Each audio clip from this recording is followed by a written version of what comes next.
Hey y'all, welcome back to the podcast. I'm your host, Vashti Sarah, and you are tuned in to another episode of All the Things, where we literally talk about all the things. So, since we're talking about all the things, let's talk politics. Every Life is America's pro-life diaper and wipes company. My family absolutely loves them. There's no harsh toxins, there's no chemicals. It's perfectly safe for your little one. We love Every Life, their mission, their vision, everything about them. Use my code VASHTI10 for 10% off your first order. That is VASHTI10 for 10% off your first order. On Friday, August 16th, the Supreme Court voted 5-4 and rejected one of Biden's administration emergency requests to enforce portions of a new rule that includes protection from discrimination for transgender students under Title IX.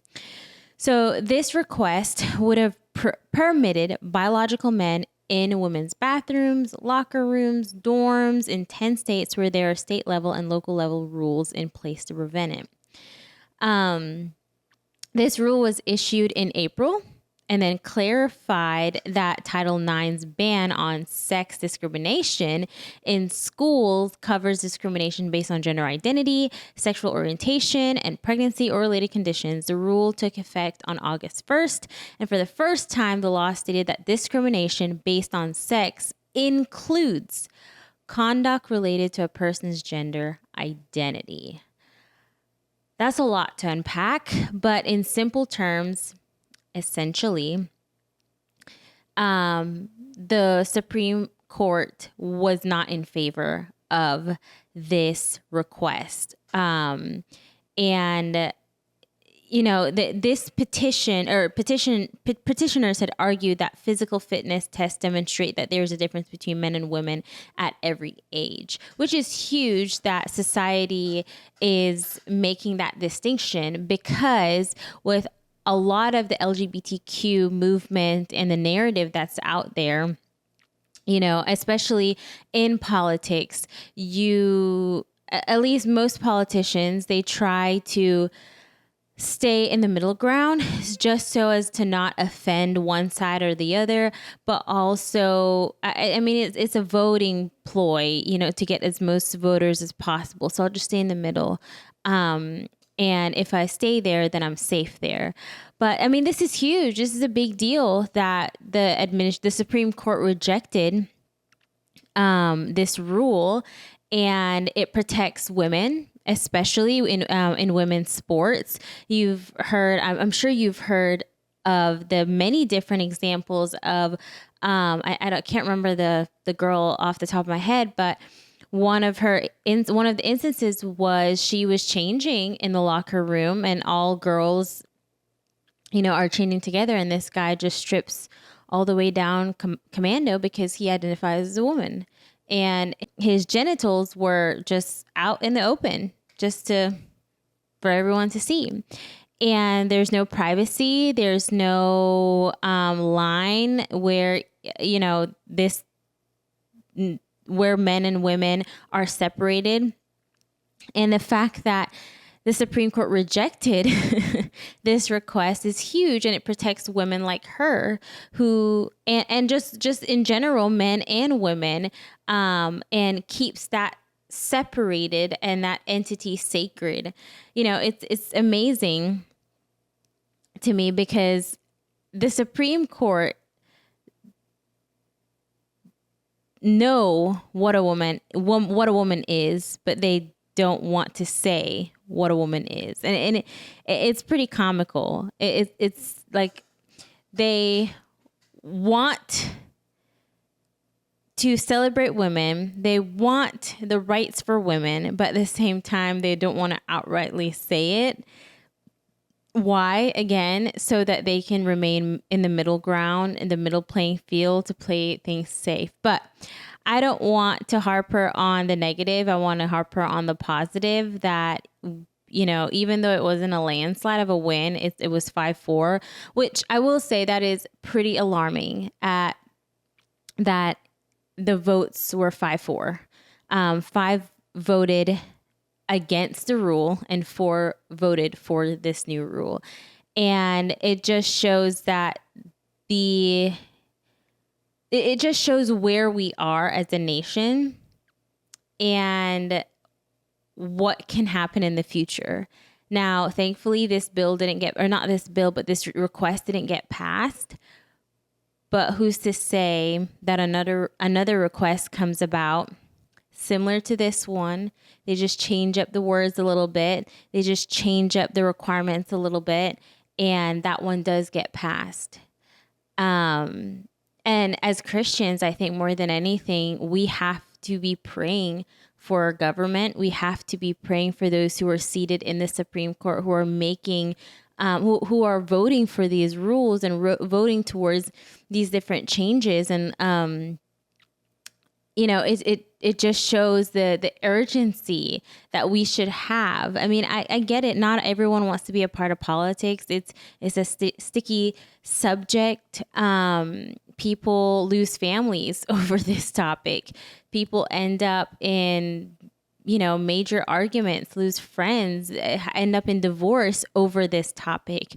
But reality is we can't run away from it. I'm not saying that this should be something that we talk about all the time, but it should be something that we address, and it should be something that we pray about, and it should be something we are confident in. I think as voters, Christian voters especially, we should be very sure in what we believe and why we believe it. Matter of fact is, this is a win for women. This is a win for free speech. And, this rule of law and common sense is just, it just shows that in the room, at least 5 individuals had common sense. 5. And sadly, 4 did not. And I don't know if the 4 just didn't think through, what about my daughter, or what about my granddaughter, or what about my niece, and I don't want to make this solely a female thing, but it is females, or there are females that are the ones that are being targeted in this rule had it passed. I know I would not want to be in a bathroom changing and a man just strips in front of me because he identifies as a woman that day, or he feels like a woman that day. I don't want my daughter to grow up in that type of society, and I'm sure things will look even tremendously more different during her time whenever she's older. But the fact that we are here is scary.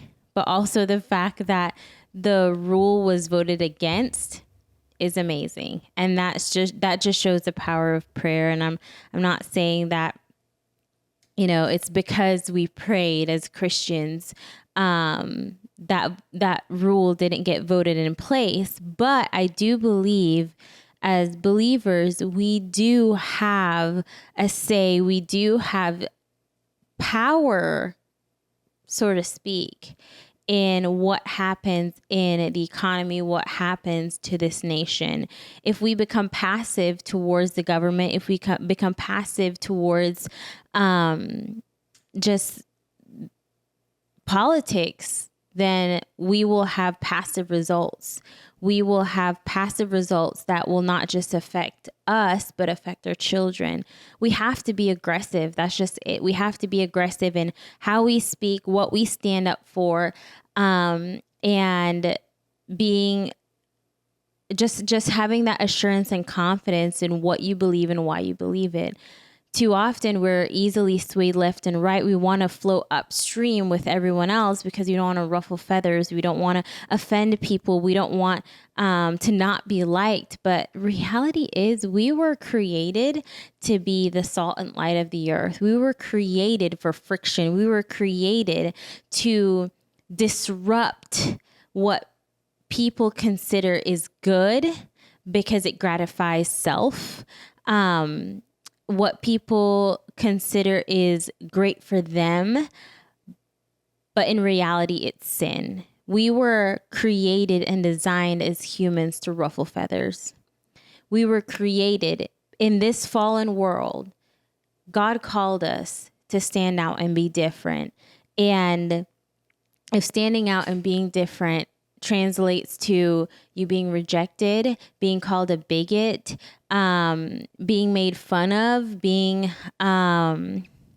what's it called? Being, not losing your freedom of speech, but being told to, be quiet, you don't know what you're saying, then you're doing your part. You're standing up for justice. You're standing up for truth. You're standing up for righteousness. So I just wanted to mention that, men playing women's sports, and because that's a whole issue in this rule. And that's why they brought this rule about, is encouraging or wanting to open that opportunity for men to play women's sports. And let's be honest, men and women are completely different. Our capabilities are completely different. 7 Weeks is America's pro-life coffee. It's premium coffee delivered right to your doorsteps.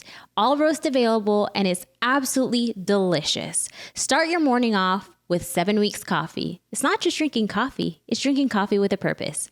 Use my code VASHTI10 for 10% off your first order. That is VASHTI10 for 10% off your first order.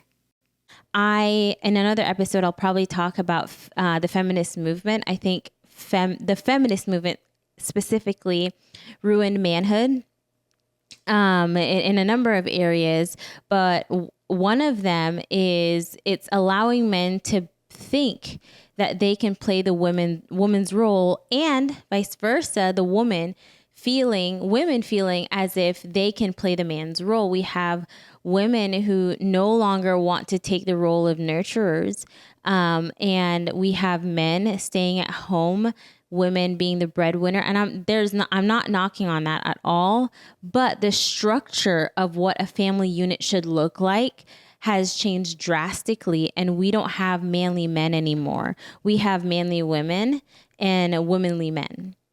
But I do believe the feminist movement pushed a lot of these ideologies and has society where it is today. Now, not saying that is why society is in the state it is today, but the feminist movement contributed to that.